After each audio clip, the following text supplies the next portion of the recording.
ici, nous voyons, ma Bible du verset 3, il dit comme ça, et il dit, dans ma détresse, je évoquerai l'Éternel, euh, il m'a exaucé, du sein du séjour de mort, j'ai crié et tu as entendu ma voix. Et là, dans verset 2, il dans le verset 2, en fait, dans le texte que j'expose, là, dans l'écran. Regardez ici. Et c'est pour ça que je pensais que tu allais citer ces textes, mon frère Thibault. Euh, du sein du Non, séjour des non, morts. c'est pour ça, en fait, j'allais pas le dire parce que on n'était pas encore dessus. Mais sinon, j'allais Ouais, dire, on ouais, peut voir que même dans sa mort, en fait, il était mort, il a crié et l'Éternel, passé un moment même plus loin, il dit, dans ma mort, je me suis souvenu de l'Éternel et j'ai crié, l'Éternel m'a entendu, tu m'as sorti et le poisson a vomi. ouais. Donc, tu vois, ici, en fait, c'est comme si les tombeaux. Bon, je ne parle pas que l'esprit est dans le tombeau ou quoi que ce soit, mais voilà, ne prends pas comme ça, mais je vais dire, mais en fait, le ventre du poisson, c'était son tombeau, tu vois, c'est cette idée-là. Donc, et du coup, il prie l'Éternel dans ce jour des morts, donc il est mort, Mhm. et Dieu entend sa voix. Autre chose aussi que c'est intéressant, parce que tu vois qu'il prie le Seigneur, qu'il clame au Bien sûr. Seigneur dans le séjour des morts, et le Seigneur écoute sa voix, et bon, je résume énormément les textes, hein. Et en entendant sa voix, il est après, Dieu, il est exaucé, et Dieu le poisson, en fait, les vomit à la plage. Mathieu, tu as l'événement. Oh, c'est toujours que j'ai changé de choses. Non, non, Ah, en c'est fait, moi, c'est un bug. ah, bah, non, que pas de souci. Donc, non, parce que des fois, j'ai fait un petit signal, du coup, j'ai- Mais même le verset 7, ouais, c'est très ouais. intéressant, le verset 7. Je suis descendu jusqu'aux racines des montagnes. Les racines des montagnes, c'est où? C'est tout en dessous de la mer. Enfin, vous voyez, dans la mer, quand le poisson, là, il a plongé, il a été dans les abysses. On dit quoi, les abysses ou les abîmes? Quand on parle des Abîme. profondeurs de la terre, c'est abysse ou abîme, je sais plus. Les abîmes, c'est la Ouais. terre et les abysses, c'est Abysse, la c'est dans mer. l'eau. D'accord. Ouais. Au fin fond des abysses, là, c'est les racines des montagnes, le fin fond où qui sont les montagnes. Alors moi, j'ai pas compris quelque chose, Hugo, parce que tu Dites-le, dis Thibault. que Jonas, il est mort, mais tout à Ouais. l'heure, j'ai entendu Thibaut dire qu'il l'avait vomi sur la plage. Non, c'est le Ouais. poisson qui a vomi. C'est pas Jonas qui a vomi, c'est le poisson qui a Oui, vomi oui. Jonas. Mais alors, il est mort ou il n'est pas Non, il mort? n'est pas mort, non. Non, il n'est pas mort. Ah, attends, Mais là, c'est les points. Là, c'est les Hugo, points parce que le pasteur, il a dit qu'il était mort, hein, si j'ai ouais, bien compris. ouais. Ouais, vas-y, Hugo. Regarde, il y a un texte au Matthieu, chapitre 12, verset 40, que Jésus, en fait, il y parle. Un texte que nous avons lu aussi mardi, hein, en Luc, mais bon, là, je prends les textes au Matthieu, chapitre 12, verset 40, que Jésus dit comme ça. Car, de même que Jonas fit 3 jours et 3 nuits dans le ventre du grand poisson, de même, le Fils de l'homme sera 3 jours et 3 nuits dans les seins de la terre. Oui. C'est pour. Ah oui. Tout à Moi, l'heure, j'ai je pas voulais pas dire compris. de bêtises, mais c'est pour ça que j'ai dit, mais il porte tout sur lui, Jonas, en plus 3 jours. Donc en fait, si Jonas il va pas mourir dans le poisson, eh ben les hommes, ils peuvent pas être sauvés par Dieu. Dieu, il fait pas, enfin, comment dire? Parce que là, on voit bien qu'il est tiré au sort, Jonas. Mais si, Ouais, euh, parce que on voit bien que les gens qui sont sur le bateau, ils ouais, disent, il y en a un parmi nous là, c'est à cause de lui que les vents et la mer allaient agiter. Donc, ouais, on va jeter celui-là. Donc, il tire au sort, ça tombe sur Jonas. Mais si, ouais.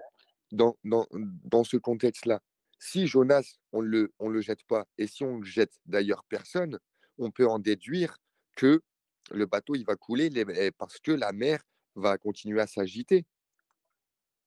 Donc, il fallait bien que quelqu'un porte euh, bah, le fait qu'il sauve les autres, entre guillemets, dû par son. Oui. Je t'écoute, vas-y. Ok, Marie-Claire, tu aimerais dire? Non, j'allais dire, oui, ce que tu voulais dire, Thibaut, c'est que c'est une préfiguration de Jésus, sauf que le Christ est ressuscité. Mais alors là, Bah, Jonas, c'est à peu près pareil, parce qu'en fait, dans le ventre, il est mort, mais il ressuscite, si on peut dire ça, Je pense pas qu'il soit après, quoi. Il n'est pas dit qu'il était mort. Hein. Attends. Justement, je ne sais pas. Non, il n'est Parce pas dit que qu'il était mort. Vas-y. du sein du Vas-y. séjour des morts, j'ai crié. Donc, du sein, c'est quoi? Au sein, c'est à l'intérieur. Sein, ça veut dire intérieur. Donc, à l'intérieur du séjour des morts, j'ai crié. Donc, quand il était mort, ça veut dire quand son esprit, il était mort, et ben Ce son corps, hein. esprit, il s'est rappelé de mes morts physiques et morts Non, pas mort spirituel, c'est physique. Il est mort physiquement. son corps physiquement, mais son esprit il est vivant parce qu'il a conscience, son esprit. Et c'est son esprit qui fait la prière, qui se rappelle de Dieu. Exactement. Alors, Et en est-ce fait, que tu il peux- revient à la vie. Il revient à la vie. C'est Dieu lui donne vie, en fait. C'est-à-dire que Dieu lui donne la vie pour qu'il accomplisse sa mission. Alors, je C'est pour pense ça que qu'il sort tout vivant. à l'heure, excusez-moi, si je peux te dire, Ouais, ouais. je pense que tout à l'heure, on parlait d'allégorie, et je pense que c'en est une. C'est-à-dire que comment tu peux dire, dans ma détresse, j'ai invoqué l'Éternel et il m'a exaucé du sein du séjour des morts. J'ai crié et tu as entendu ma voix. Donc, tu m'as jeté dans l'abîme, voilà. Mais en fait, je prends ça moi, comme une allégorie. C'est-à-dire que tu peux crier que si tu es vivant. Les morts ne crient pas. Mais parce que quand tu es mort, ta chair est morte, mais ton esprit est vivant. Ouais, mais Et c'est ton cet esprit ne crie esprit-là pas. qui a Attends, conscience. si tu veux dans le sens où c'est dit, il était 3 jours dans le ventre du poisson. Donc, on peut imaginer tous les trucs, tu vois, gluants qu'il avait sur lui, etc. Et donc, je pense que c'est une allégorie, vu que déjà, il ne nous dit pas qu'il est resté 3 jours dans le poisson et il mourut. Et dans sa mort, il dit, dans ma détresse, j'ai invoqué. Non. On voit aussi des fois le roi David qui dit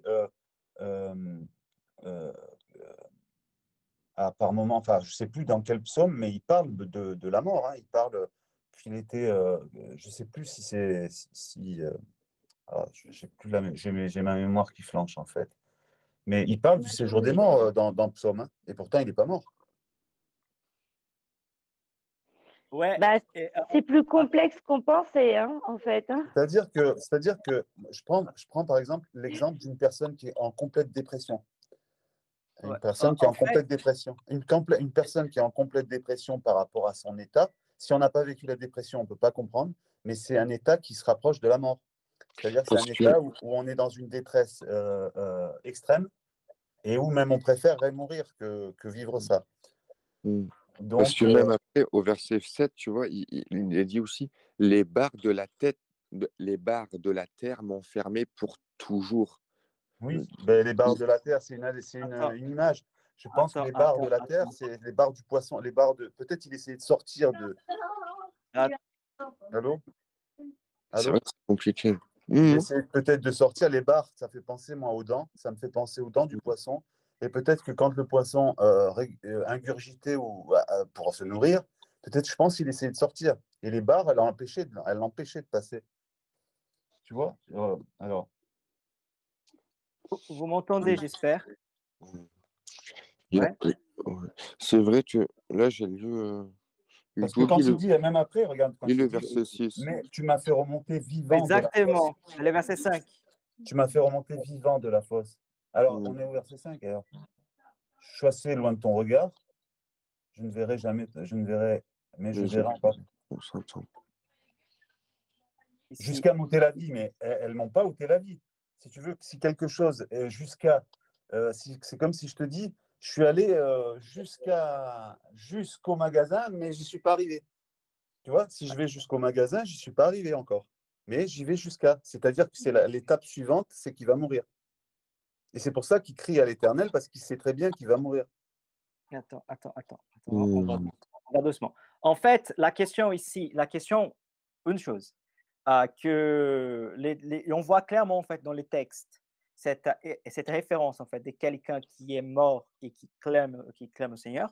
Aussi, nous voyons Jésus lui-même qui parle de ces textes en parlant en fait de la mort de Jonas, parce qu'il dit comme Jonas était 3 jours et 3 nuits dans les ventres poissons, il fait une comparaison à sa propre mort.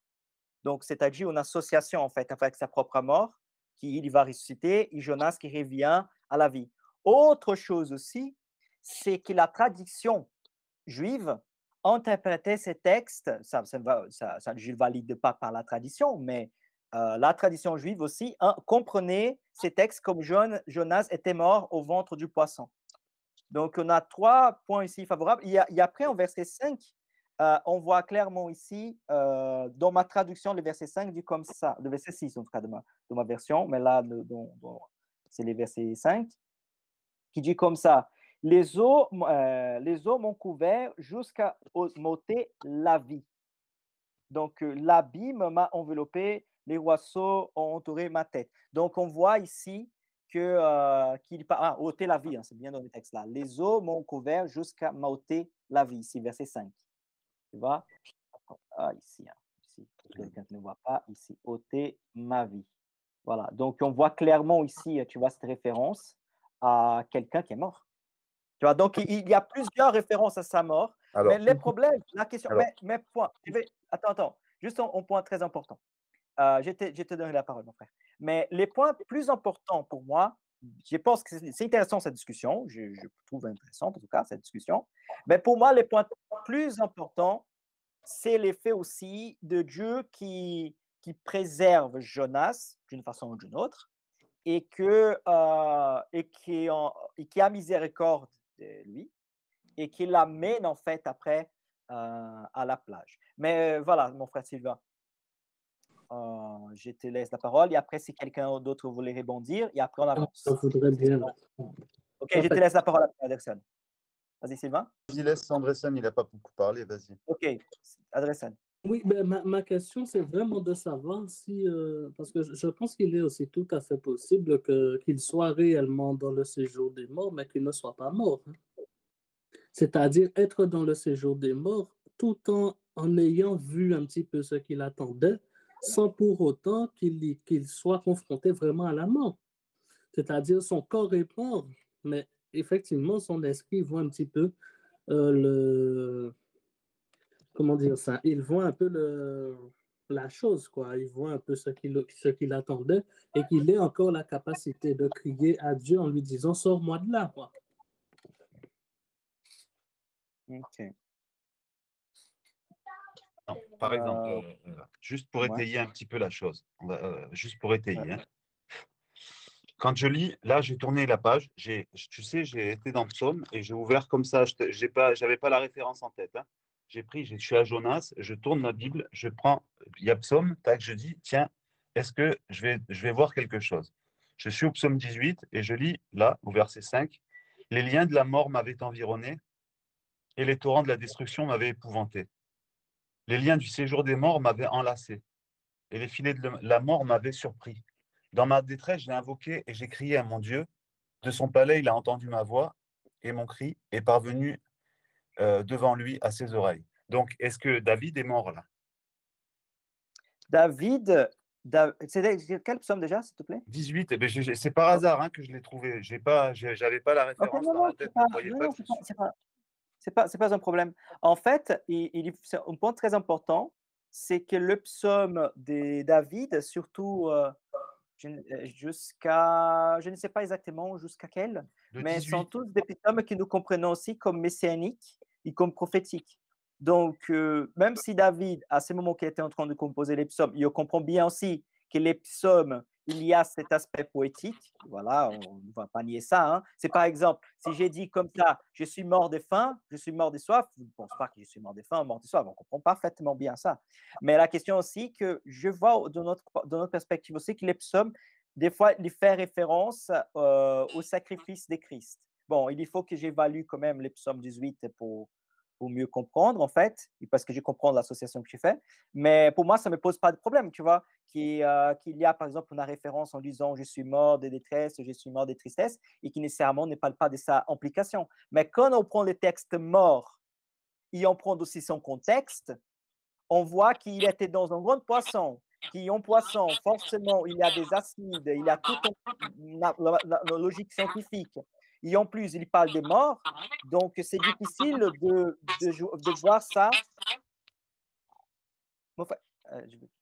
Oui, je t'écoute, je t'entends, frère. Allô? Ouais, ouais. C'est juste qu'il t'a donné qui te donnait en fait un écho parce que ton micro était ouvert. Donc, et du coup, c'est difficile à voir et associer qui parle juste en fait d'une amour en fait figuratif et pas d'une amour pas d'une amour littéral. Mais pour moi, je répète, pour moi, c'est une question intéressante. Ça m'intéresse énormément de parler, d'échanger sur ça. C'est juste que j'aimerais avancer. Sinon, Et on donc, va, alors, on va continuer juste sur un, ce juste point et un on va dernier pas avancer. truc. Regarde, regarde, Ouais. au verset 8, quand mon âme était abattue au-dedans de moi, je me suis souvenu de l'Éternel et ma prière est parvenue jusqu'à toi dans ton saint temple. Il n'a Hmm. pas dit dans ma mort. Tu parles de qui? Quand mon âme était abattue, ben là, de Jonas, là, je suis revenu à Jonas, pardon, au Quel verset verset? 8. Ok, verset 8. Ok. Quand mon âme était abattue au-dedans de moi, et je me suis souvenu de l'Éternel, et ma prière est parvenue jusqu'à toi, dans ton saint temple. Dans ton saint temple. Ok? C'est Mhm. qui s'attachait à des vaines idoles. Ok. Ouais, et du coup, est-ce que tu peux répéter, s'il te plaît, l'explication? Alors, alors, quand tu dis quand mon âme était abattue au-dedans de moi, c'est une âme consciente, comme c'est quelqu'un de conscient qui dit ça. Ouais, C'est je suis quelqu'un tout à de fait d'accord. Non, mais c'est quelqu'un de vivant qui dit au-dedans de moi. Quand mon âme était abattue au-dedans de moi, je me suis souvenu de l'Éternel et ma prière est venue jusqu'à toi. Donc tu veux dire que c'est une espèce de résurrection. Toi, pour toi, c'est une résurrection, c'est une revenir à la vie. Pour Ah toi, oui, pour oui, toi, oui, il ça est c'est mort. clair, oui. Il est mort, clairement. Ouais, pour moi, il est mort, et après, il revient à la vie. Pour moi, c'est ça. D'accord. Mhm. Bah, physiquement, pas spirituellement, c'est impossible. Enfin, Non, mais- c'est possible dans le sens que c'est impossible, quelqu'un va, voilà, pour moi, ma mort spirituelle, Et tu c'est penses en pas fait que, la par exemple, libération, hein, c'est presque tu ça. penses pas que, par exemple, quelqu'un qui est complètement, tu sais, plein de glaires d'animal, tout ça, dans le ventre d'un poisson, avec toutes les choses, tu vois, voilà, qui attaquent. Après, ça peut être un poisson herbivore, on va pas en revenir avec ça, mais il a plein de choses sur lui qui sont crades, tout ça. Il peut peut-être avoir aussi des attaques au niveau de la peau, une maladie de peau, tout ça, des espèces de pustules et tout ça. Bon, Mhm. et une dépression très très forte qui t'amène au séjour des morts. Une dépression, ça t'amène au séjour des morts, oui. Ah oui, on peut dire ça, oui. Quand on est Mais bon, dépressif, on peut aller très très bas, oh, très très vas-y. bas. Voilà. Moi, je comprends pas forcément cette idée de dépression, mais plutôt une idée qu'il était en rébellion contre l'Éternel. Il était en rébellion parce qu'il est parti dans le sens inverse de ce que le Seigneur lui avait demandé. Et donc, c'est plutôt ça qui le met mal, c'est une sorte de remords ou de une honte devant l'Éternel.